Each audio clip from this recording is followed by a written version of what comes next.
안녕하세요. 안녕하세요. 특허와 관련된 다양한 정보를 쉽고 재밌게 전달하는 고품격 소셜 토크쇼 4시의 토크쇼입니다. 저는 진행을 맡고 있는 4시의 남자 박성우 심사관입니다. 말이죠. 제 다리에 근육이 엄청 붙었습니다. 자, 왜냐고요?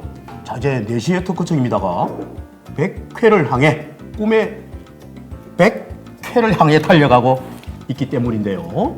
자, 그런데 말이죠. 저희 방송보다도 먼저 그 100호 돌파 기록을 세운 그 무언가가 있다는 소식에 게스트 한 분을 모셨습니다만은 한 달만 조금 기다려 주시지 그렇습니다. 모셔보겠습니다. 자, 어서 오세요. 안녕하세요. 안녕하세요. 네. 저는 특허청 산업지산 조사과 정희경이라고 합니다. 네. 준비한 소식은 바로 올해 부정 경쟁 행위 신고가 100건을 돌파했다는 거라네요. 네. 자, 일단 우리 자축에 박수 한번 칩시다. 네. 됐고. 네. 자, 그럼 지금부터 우리 정 사무관님과 함께 부정 경쟁 행위 신고 100호 돌파에 대한 자세한 얘기를 나눠보도록 하겠습니다. 경쟁 행위라. 대충 감은 잡히지만요. 그래도 그 정확한 개념 정의부터 좀 해야 될 것 같습니다. 설명을 좀 해주시죠. 사업 활동을 함에 있어 네. 정당한 대가 없이 다른 사람의 경쟁력에 편승해서 경쟁상의 우위를 확보하려는 행위들을 부정경쟁 행위라고 합니다. 정당한 그래서, 대가 없이요. 네, 쉽게 말해서는 타인의 노력에 무임승차하는 행위들로 보시면 됩니다.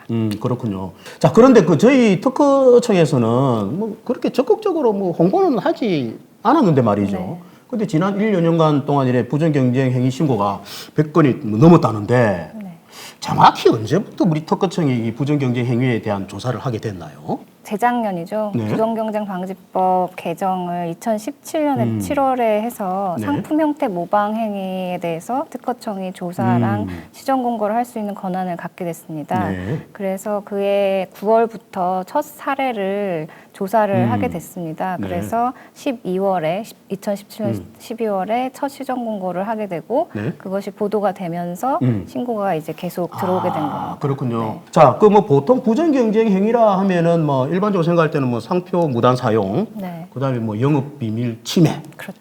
그런 정도로 많이들 알고 네, 계시는데, 그런데 여기에 더해서 상품 형태 모방 네. 행위까지 이제 2017년부터 특허청이 또 조사를 하게 됐다는 건데요. 네. 참 그런데 이게 참 법률 용어는 참 이 가슴에 와닿지 않습니다. 네, 맞습니다. 좀 알기 쉽게 좀 예를 들어서 한번 설명을 좀 해주시죠. 저희가 이제 첫 사례했던 2017년 네. 부정경쟁방지법 개정 이후에 사례를 들어보면은 네. 이그니스라는 중소기업이 네. 2016년 9월에 식사 대용 상품을 판매하게 됐습니다. 네. 그 개발을 위해서 상품 형태가 좀 특이하거든요. 그걸 개발하기 위해서 노력을 해서 출시를 했는데 네. 그 1년도 안 돼서 이제 다른 회사 B사라는 회사에서 네. 식사에 반하다라는 어떤 모방 제품을 똑같이 생산하게 됩니다. 네. 그래서 겉에를 보시면은 거의 겉에 수축 라벨의 그라데이션, 파스텔 톤의 색감, 용기 크기 다 똑같거든요. 형태뿐만 아니라 네, 색깔까지. 네. 전체적인 네. 것이 다 똑같고 나중에 조사를 해보니까 상품 형태의 그 금형 있지 않습니까? 용기의 금형까지 동일한 그거마저도? 곳에서 동일한 곳에서? 네, 동일한 곳에서 이제 구입을 해서 만든 거라서 이제 최종적으로 상품 형태 모방 행위다, 부정경쟁 행위다라고 해서 시정 공고를 내린 사건이 있습니다. 그렇군요. 네. 그러면 이제 상품 형태 외방은 어느 정도 제가 또 이해가 된 것 같은데, 네. 그러면은 영업 외관은 또 뭡니까? 영업 외관은 소위 매장 인테리어 이런 거 같다는 그런 건가요?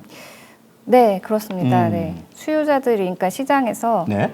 저 매장은 저 곳이다라는 그 매장이네. 들어가면 이 컨셉이네라고 하는 네. 정도로 이제 널리 인식되어 있는 네네. 그 영업 외관을 다른 사람이 그대로 따라하는 경우를 말합니다. 네. 그래서 이 영업 외관 모방행위는 작년부터 명확하게 법에 이제 규정이 부정경쟁 행위로 규정됐습니다. 그렇군요.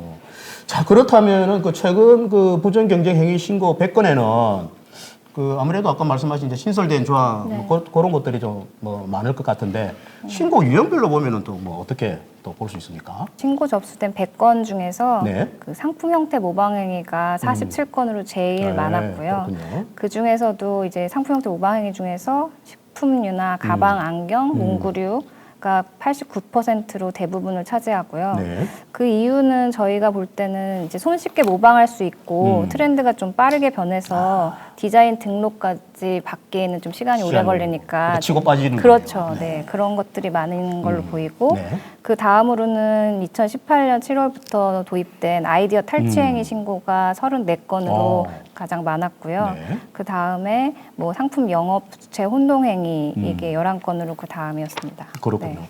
그 말씀하신 것 중에 부정경제 행위 접수 신고 2위가 네. 아이디어 탈출 행위인데요. 네. 이것도 구체적으로 어떤 건지 좀 말씀을 해주시죠. 아이디어 탈취행위라는 것은 거래 과정에서 이제 타인의 기술적 또는 영업상의 아이디어가 포함된 정보를 그 제공 목적에 위반하여 자신 또는 제3자의 영업상 이익을 위해 부정하게 사용하거나 네. 타인에게 제공해 사용하게 하는 행위를 말합니다. 네. 다만 이제 아이디어를 제공받을 당시에 그 제공받은 사람이 그 아이디어를 이미 알고 있었거나 아니면 그 동종 업계에 널리 알려진 경우에는 보호받지 못합니다. 그거 제외되는. 네. 그만큼 그 아이디어가 자신이 고유의 것이라면 그 관리도 잘해야 되고 그렇죠. 그 입증도 잘해야 되는 네, 그런 네, 또. 자 그렇다면 그 아이디어 탈취 행위로 시정 경고를 받은 뭐 대기업의 뭐 사례 같은 그런 게 있나요?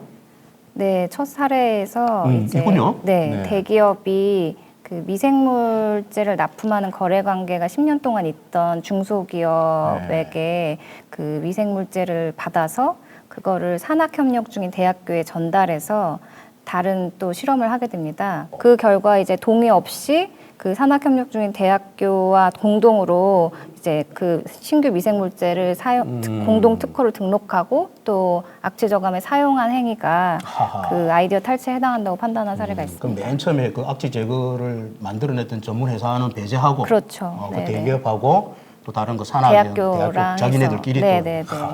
정말 심각하군요. 정말 약자의 서름인 것 같아요. 네.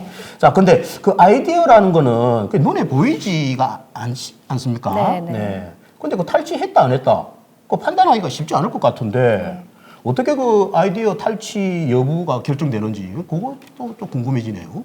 네, 맞습니다. 보통 아이디어 탈취 사건은 보이지도 않고 그렇죠. 신고자랑 피신고자가 진술이 전혀 상반되기 때문에 그렇죠. 그리고 또 저희가 임의적으로 강제적인 수사가 아니라 행정조사다 보니까 네. 사실관계를 확인하는데 어려움이 많습니다. 네. 그래서 뭐 신고인이랑 피신고인, 참고인 조사부터 해서 관계기관 전문업체의 자문도 얻고 또 포렌식 조사라고 이제 디지털 자료들에 대한 네. 정보도 조사를 해서 그 수집된 자료로 판단을 하게 되고요. 네. 그 아까 사건 같은 경우에는 국정감사 제출 자료들이 좀 있어서 예, 사실관계 파악에 좀 도움이 됐고 그나마 그 네, 자료가 있습니다. 전문 기관인 생물자원센터 등의 또 사실관계를 확인하기도 하는 식으로 확인을 했고요. 네. 근데 참 그 입증하기까지 너무 좀 복잡해요. 네, 힘들었습니다. 네. 자, 근데 이제 그 시정 공고 조치를 해도 나몰라라 하고 이 뻗땡기는 또 기업들도 뭐 있지 있죠. 않을까 싶은데요. 그럴 경우에는 또 어떻게 합니까? 시정공고 조치를 확인하고 네. 그 이행하지 않을 경우에는 형사고발을 하는 경우가 있고요. 다만 현재 아이디어 탈취 행위는 형사처벌 조항은 없습니다. 네. 다만 이제 민사소송으로 민사로, 가서 이제 유리한 증거로 저희의 그런 조사한 결과를 증거로 작용할 수 있을 것 같습니다. 그렇군요. 그 흔히들 그 지식재산권 침해에 대한 구제 하면 보통 그 민사나 형사 소송을 떠올리는데요. 자, 이번 시간을 통해서 보면 부정경쟁 그 행위 신고가 오히려 더 효과적이다라고 또 볼 수 있겠는데 어떻습니까? 네, 저희가 판단하기엔 조사 개시부터 그 최종 판단까지 평균적으로 4개월 정도가 생각보다 많이 안 걸려요. 네네네. 그 소송을 하면 뭐 1, 2년이 아유, 걸리기도 하세월이에요. 하고, 네, 오래 네. 걸려서 그리고 별도의 비용 부담도 없고, 비용 부담도 네, 없습니까? 허허. 돈은 안 듭니다. 이야, 네. 되게 크네요. 네네. 그래서 소송에 비해서 네. 좀 시간과 비용 측면에서 매우 유리하고, 아까 말했듯이 개인이나 중소기업, 스타트업은 분쟁 대응력이 약하니까 약하죠. 네. 그분들한테는 더 효과적일 거라고 생각합니다. 매우 효과적인 또 제도가 아닐 수 없습니다. 네. 자, 그런데 이때까지 참 뭐 중요한 사항들 말씀 안 해준 게 하나 있어요. 네. 어디에 어떻게 신고하면 됩니까? 일단 컴퓨터의 그 포털 사이트 이런 데다가 네. 부정경쟁 행위나 위조상품 제보센터를 치시면 네. 됩니다. 네. 그러면 부정경쟁 행위 위조상품 제보센터 사이트에서 신고서 등 관련 서식을 다운받아서 저희한테 네. 제출하시면 되고요. 네. 전화로 자세한 문의나 신고 접수를 하려면 특허청 산업재산조사과 아니면 한국지식재산보호원으로 연락해 주시면 됩니다. 그러면 뭐 자세한 설명을 또 해주신다는 네네네. 말씀이네요. 네. 아무쪼록 그 부정경쟁 행위에 대한 그 조사와 시정이 좀 더 활발해져서 다른 사람이 그 피땀 흘려 그 차린 밥상에 슬쩍 그 밥숟가락만 올리는 그런 파렴치함들은 싹둑 건절되기를 바랍니다. 그 기술 개발에 혼신의 힘을 다하는 우리 강소기업들 여러분 힘내시기 바랍니다. 자, 오늘 함께 해주신 우리 정희경 사무관님 대단히 수고하셨습니다. 감사합니다.